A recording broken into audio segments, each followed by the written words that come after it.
Hi friends, அனைவருக்கும் வணக்கம். Welcome to அன்னமாகாரம் கிச்சன் ஃப்ரெண்ட்ஸ். நம்ம இன்றைக்கி ஹெல்த்தியான தேன் நெல்லிக்காய் ரெசிபி தாங்க பார்க்க போகிறோம். இது இந்த சம்மர் டைமில் நம்ம கண்டிப்பாக ரொம்ப யூஸ்ஃபுல்லாக இருக்குங்க. இதை சாப்பிடும்போது நம்மளுக்கு ஹெல்த்தியாகவும் இருக்குங்க, முடியும் நல்லா வளரும், முகமும் நல்லா பொலிவாக இருக்கும். கண்டிப்பாக அதை ட்ரை பண்ணி பாருங்கள்.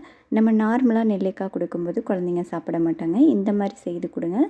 டெய்லியும் ஒரு அரை நெல்லிக்காய் சாப்பிட்டா கூட போதுங்க. ரொம்ப ஹெல்த்தியாகவும் இருக்கும், எனர்ஜியாகவும் இருக்குது. இப்போ வாங்க நம்ம எப்படி செய்கிறதுன்னு பார்க்கலாம்.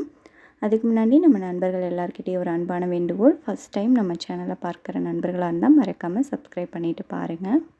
இப்போ இதுக்கு 1/2 கிலோ அளவுக்கு நெல்லிக்காய் எடுத்துருக்குங்க. இதை ஒரே சைஸ் இருக்கிற மாதிரி இருந்துச்சுன்னா நம்மளுக்கு எல்லாமே ஒரே மாதிரி கிடைக்கும். வேகிற பதம் கரெக்டாக வெந்து வரும். ஒரே மாதிரி இருக்கிற மாதிரி பார்த்து எடுத்துக்கோங்க. இப்போ இதை தண்ணி சேர்த்து நல்லா கழுவி எடுத்துக்கலாம். இப்போ இதை நல்லா கழுவிட்டு நம்ம கிச்சன் டவல் வச்சு நல்லா துடைச்சி எடுத்துடலாங்க. இதில் ஈரப்பதம் இருக்கக்கூடாது, அதனால் நல்லா துடைச்சி எடுத்துக்கோங்க. ஆம்லா கேண்டி ரெசிபி நம்ம சேனலில் ஆல்ரெடி அப்லோட் பண்ணியிருக்கேங்க. அதோட லிங்க்கு டிஸ்கிரிப்ஷன் பாக்ஸில் கொடுக்குறேன், வேணுங்கிறவங்க செக் பண்ணி பாருங்கள்.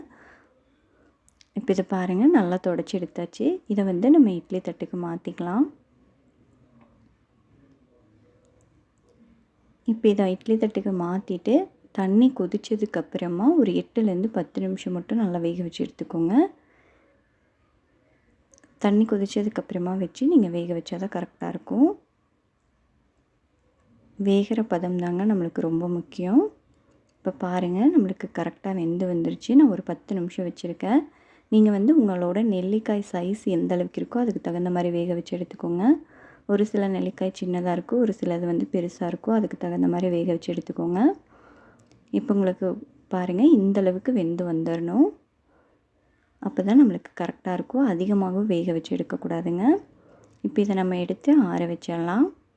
ஆறினதுக்கப்புறமா இந்த மாதிரி ஃபோக் வச்சு நம்ம சின்ன சின்ன ஓட்டைகள் போட்டு எடுத்துக்கலாங்க. அப்போ தான் நம்மளுக்கு அந்த ஜூஸ் நல்லா உள்ள வரைக்கும் இறங்கி வரும். இப்போ இது எல்லாத்தையும் நம்ம போட்டு எடுத்தாச்சுங்க. இப்போ இது அப்படியே இருக்கட்டும். இப்போ நம்ம சுகர் சிரப் ரெடி பண்ணி எடுத்துக்கலாங்க. இப்போ இதுக்கு ஒரு பாத்திரம் வச்சுக்கோங்க. அதில் 1/2 கிலோ அளவுக்கு சர்க்கரை சேர்க்கங்க. நீங்கள் எந்த அளவுக்கு நெல்லிக்காய் எடுக்கிறீங்களோ அதே அளவுக்கு சர்க்கரை சேர்த்துக்கணும். இப்போ இதில் 3 டீஸ்பூன் அளவுக்கு தண்ணி சேர்த்துக்கோங்க. இப்போ நம்ம நெல்லிக்காயும் அது கூடவே சேர்த்துக்கலாம். சின்னதாக லெமன் எடுத்து அதில் 1/2 லெமன் அளவுக்கு பிழிஞ்சு விட்டுக்கலாம். வாசனைக்காக 1/4 டீஸ்பூன் அளவுக்கு ஏலக்காய் தூள் சேர்த்து இதை நல்லா கலந்து விட்டுக்கோங்க. நம்மளுக்கு சர்க்கரை முதல்ல நல்லா கரைஞ்சி வரட்டும். இப்போ பாருங்கள், நம்மளுக்கு சர்க்கரை நல்லா கரைஞ்சி வந்துருச்சு. அடுப்பை ஃபுல்லாக குறைச்சிட்டு இப்போ நம்ம மூடி போட்டு இதை க்ளோஸ் பண்ணிடலாம். இடையில எடுத்து நல்லா கலந்து விட்டுட்டே இருங்க. அப்போ தான் அந்த நெல்லிக்காய் எல்லா பக்கமும் ஈவனாக அந்த சர்க்கரை பாகு இறங்கி வரும். இப்போ இதோட கலர் நல்லா மாறி வரணுங்க. நம்மளுக்கு தேன் கலரில் மாறி வரணும். அந்தளவுக்கு நீங்கள் கொதிக்க வச்சு எடுத்துக்கோங்க. அடுப்பு ஃபுல்லாக குறைச்சி தான் இருக்கணும். இப்போ பாருங்கள், நம்மளுக்கு கலர் நல்லா மாறி வந்துருச்சு. இந்த சமயத்தில் நம்ம அடுப்பை ஆஃப் பண்ணிக்கலாம்.